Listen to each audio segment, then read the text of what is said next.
È entrata nel vivo ieri sera ad Agrigento la festa dell'unità del partito siciliano, che per la prima volta si svolge nella nostra città e ha visto la presenza del presidente del PD, Stefano Bonaccini, che ha affermato come il consenso verso la destra stia calando, sta finendo la luna di miele, quell'atteggiamento quasi fideistico del paese per ogni misura che il governo annunciava e prendeva. Tutto questo sta finendo perché dopo le promesse sull'immigrazione, sull'accisa della benzina, ora gli italiani vedono raddoppiati gli sbarchi, mentre sulla benzina il governo non è stato in grado neanche di lasciare i benefici dell'esecutivo Draghi. Stasera concluderà l'evento la segretaria nazionale Ellis Lane. Il messaggio parte da Agrigento, la festa regionale del PD proprio ad Agrigento.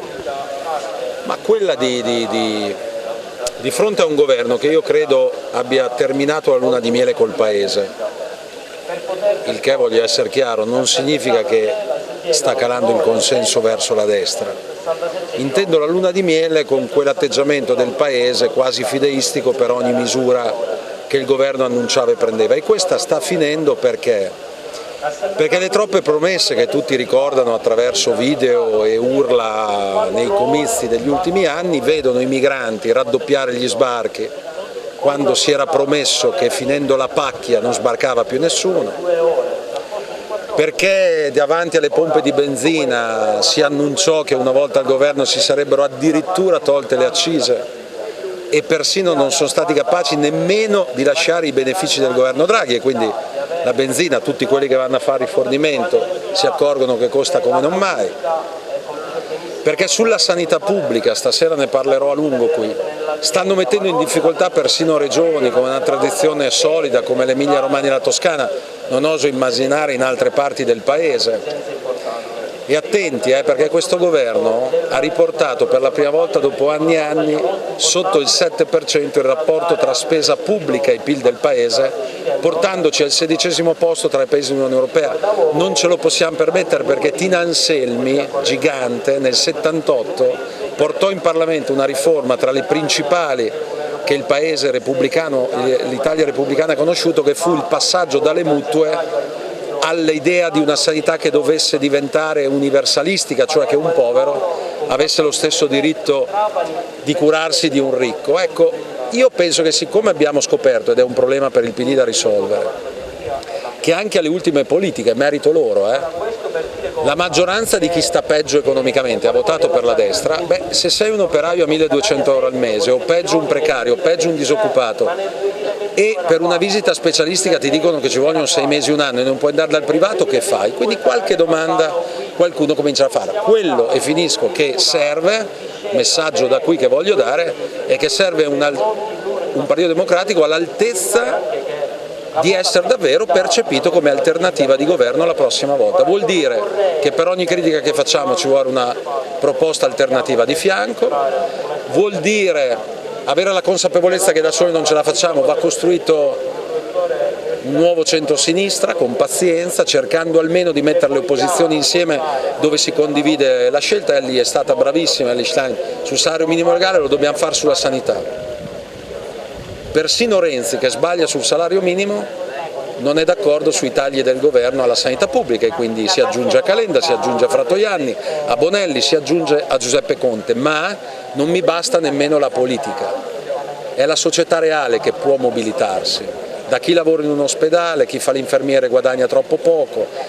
da chi cerca una cura e non la trova, da tante associazioni di volontariato che stanno sentendo sulla loro pelle questi tagli che danno stanno facendo. Quindi dobbiamo fare questo con pazienza, ma essere propositivi e allargare il campo di forze che può essere la prossima volta alternativa a questa destra. Di quale governo ha bisogno la Sicilia? Di quale governo ha bisogno la Sicilia, secondo lei? In generale qualsiasi regione, spero succeda nella mia,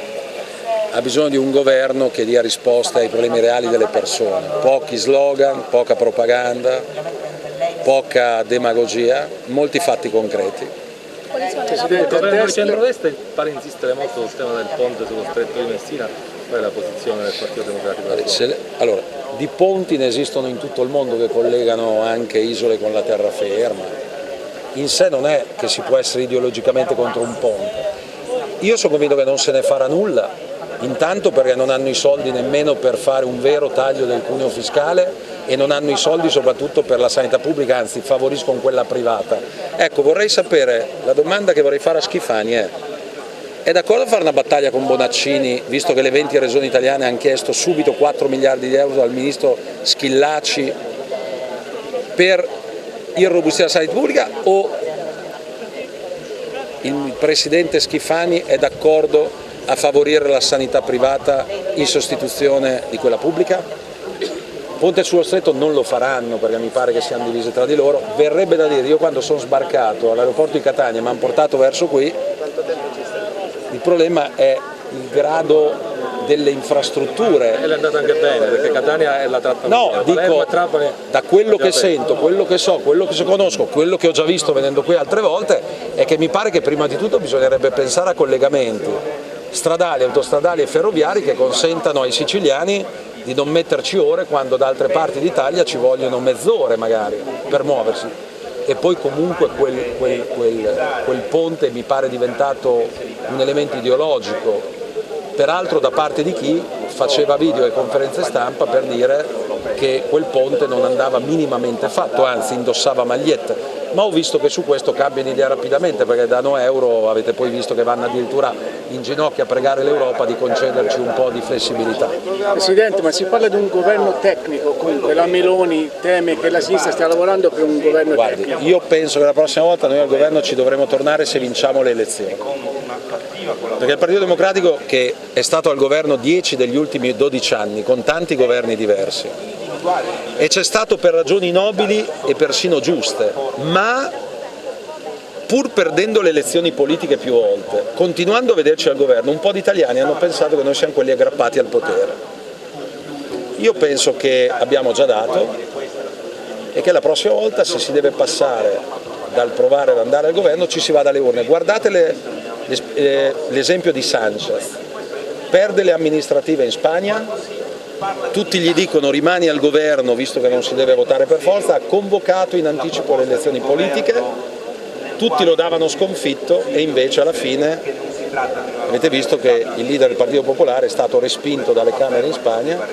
e chissà che non tocchi a Sanchez o al centro-sinistra. Detto questo, ha però recuperato voti in ragione del fatto del coraggio, riportando i cittadini a esprimere quale governo democraticamente volevano.